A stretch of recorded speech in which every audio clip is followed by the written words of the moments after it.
Hello bachcho, let's read this question. So this question says a block of weight 100 Newton is lying on a rough horizontal surface. If the coefficient of friction is 1 by root 3, then the least possible force that can move the block. ठीक है, कितना least possible force क्या करा सकता है, block को move करा सकता है, वो आपको यहाँ पर कैलकुलेट करके बताना है। तो देखिए बच्चों, इस क्वेश्चन का की कॉन्सेप्ट आप क्या लिख लीजिए। लीस्ट पॉसिबल फोर्स बताना है आपको, ठीक है। If the coefficient of friction given कर रहा है तो फ्रिक्शन लिख लीजिए। इस क्वेश्चन का की कॉन्सेप्ट आप क्या लिख लीजिए, फ्रिक्शन। फ्रिक्शन क्या होता है? फ्रिक्शन एक ऐसा टेंजेंशियल फोर्स होता है विच अपोजेस, जो क्या करता है, रिलेटिव मोशन को अपोज करता है या रिलेटिव मोशन की टेंडेंसी को अपोज करता है, ठीक है। तो उसे हम क्या बोलते हैं, आपका फ्रिक्शन बोलते हैं। अब बोल रखा है, देखिए एक ब्लॉक है, क्वेश्चन में आपको क्या दे रखा है, एक ब्लॉक है, दिस इज ए ब्लॉक, ठीक है, और 100 न्यूटन इसका वेट दे रखा है, ठीक है। ये किसी सरफेस के ऊपर रखा हुआ है, सरफेस आपकी रफ है तभी फ्रिक्शन लग रहा है, ठीक है। वेट आपका 100 न्यूटन है, वेट क्या होगा, mg, ठीक है। इस mg की वैल्यू आपको क्वेश्चन में गिवन कर रखी है, कितनी, 100 न्यूटन के इक्वल गिवन कर रखी है, ठीक है। On rough horizontal surface, if the coefficient of friction is, ठीक है, यहाँ पर जो आपका कोएफिशिएंट ऑफ फ्रिक्शन है न्यू, उसकी वैल्यू गिवन करके 1 बाय रूट 3 के equal the least possible force that can move the ball, कितना मिनिमम फोर्स होना चाहिए, ठीक है। देखिए बच्चों, अगर हमने इस पर एक फोर्स एफ लगाते हैं, इस तरीके से लगाते हैं, ठीक है, तो देखिए इस फोर्स के यहाँ पर दो कंपोनेंट आएंगे, ठीक है। इस फोर्स के कहेंगे बच्चों दो कंपोनेंट आएंगे। ये एंगल आपका मान लीजिए थीटा है, तो मैं लिख सकता हूँ कि एफ का एक कंपोनेंट है तो ये आएगा, ठीक है, this is my F cos theta, ठीक है। और एक कंपोनेंट मेरा इस डायरेक्शन में आएगा, जिसे मैं क्या लिखूंगा यहाँ पर, आपका एफ का साइन थीटा, ये लिख लूंगा, ठीक है। और एफ साइन थीटा ऊपर, ठीक है। अगर मैं इस ब्लॉक की एफबीडी बनाता हूँ, ठीक है, तो एफ साइन थीटा इसका एक कंपोनेंट ऊपर लग रहा है mg, ठीक है। अब ये ग्राउंड इसके मोशन को कांस्टेंट कर रहा है, तो एक नॉर्मल भी लगाएगा ऊपर की तरफ, इतने फोर्सेस लग जाएगा, ठीक है। एफ कॉस थीटा के कारण इसकी टेंडेंसी आगे की तरफ मूव करने की, लेकिन इसे हमने बोला कि least possible force so that it can move, तो यहाँ पर आपका फ्रिक्शन फोर्स लगेगा, ठीक है, स्टैटिक फ्रिक्शन फोर्स, ठीक है। तो वो आपका न्यू एस एन के इक्वल लगता है, कितना लगेगा आपका, न्यू न्यू एन के इक्वल लिख लीजिए, ठीक है। This is the friction force, ठीक है। तो बच्चों देखिए, आप क्या लिख सकते हैं यहाँ पर, मुझे लीस्ट बताना है ना। क्वेश्चन में कहीं पर भी लीस्ट, ये वर्ड, ऐसे वर्ड यूज किए होंगे, लीस्ट या फिर मैक्सिमम। तो अब ऑलवेज देखिए क्या लगा लीजिए, लिमिटिंग फ्रिक्शन का फॉर्मूला यूज कर लीजिए। लिमिटिंग फ्रिक्शन किसके इक्वल होता है, न्यू इंटू एन के इक्वल, ठीक है। ये फॉर्मूला आप यहाँ पर यूज कर लीजिए, ठीक है। अब बच्चों देखिए, एफ क्या है आपका, फ्रिक्शन फोर्स, देखिए बच्चों कितना लगेगा, फ्रिक्शन फोर्स हम बता सकते हैं यहाँ पर एफ कॉस थीटा के इक्वल लगेगा, ठीक है। देखिए ब्लॉक आपका कब तक मूव नहीं करेगा, ठीक है, the least possible force that the block can move.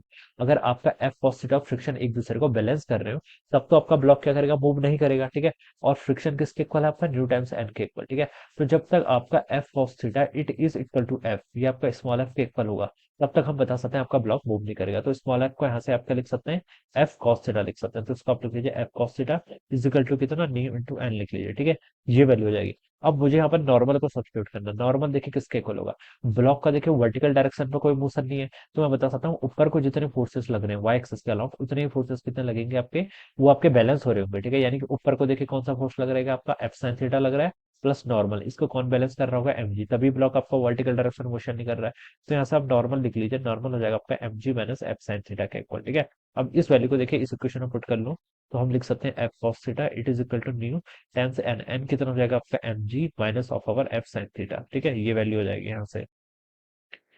अब देखिए बच्चों, मुझे यहाँ पर से क्या बताना है, मुझे यहाँ पर से coefficient of list for F, F की वैल्यू बतानी है ना, ठीक है। तो एफ वाली टर्म को मैं एक साइड ले आता हूँ, एफ को देखिए यहाँ से कॉस थीटा कॉमन निकाल लेता हूँ, यहाँ से आपका न्यू और साइन थीटा आएगा, minus mu sine theta right side आके आपका प्लस न्यू साइन थीटा के इक्वल हो जाएगा, it is equal to mu M G के इक्वल, ठीक है। तो यहाँ से मेरी फोर्स की वैल्यू आएगी, फोर्स कितना आगे बच्चों में यहाँ से, mu M G divided by आपका कॉस थीटा प्लस आपका न्यू का साइन थीटा, ठीक है, ये आ गया मुझे।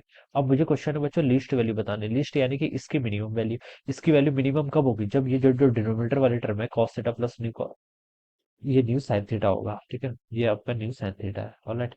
ये आपका न्यू साइन थीटा के इक्वल है, cos theta plus mu sine theta, ठीक है। अब मुझे फोर्स के यहाँ पर लिस्ट वैल्यू बतानी है, फोर्स की वैल्यू देखिए लिस्ट कब होगी, जब ये वैल्यू जो डिनोमिनेटर में है ये वैल्यू अपनी मैक्सिमम होगी, तभी तो ये वैल्यू लिस्ट होगी, ठीक है। तो इस वैल्यू को मैक्सिमम कैलकुलेट करने के लिए, ठीक है, आप क्या कर लीजिए, मैक्सिमम मिनिमा की कंडीशन लगा लीजिए, ठीक है। अदरवाइज अगर आपने देखिए मैथमेटिक्स देखिए, ये तो स्टैंडर्ड रिजल्ट है, इसको देख के आपको कुछ याद भी आ रहा होगा, अगर आपने मैथमेटिक्स में मैक्सिमम मिनिमा ध्यान से पढ़ा है। तो देखिए बच्चों, A cos theta plus B sin theta, अगर आपके पास क्या कोई फंक्शन है, एनी फंक्शन है, ठीक है, इसकी मैक्सिमम वैल्यू किसके इक्वल होती है, cos थीटा और sin थीटा के कोएफिशिएंट को आप स्क्वायर कर लीजिए, ए का स्क्वायर प्लस बी का स्क्वायर अंडर रूट के अंदर रख लीजिए, ये इस फंक्शन की मैक्सिमम वैल्यू थी, this is the maximum value of F theta, ठीक है। ये स्टैंडर्ड रिजल्ट है बिल्कुल, ठीक है। अदरवाइज आप इसको कैलकुलेट भी कर सकते हैं, एक बार डिफरेंशिएट करके cos थीटा का माइनस sin थीटा यहाँ से बी cos थीटा आएगा, ठीक है। इसको आप डिफरेंशिएट करके इसको चेक भी कर सकते हैं, ठीक है।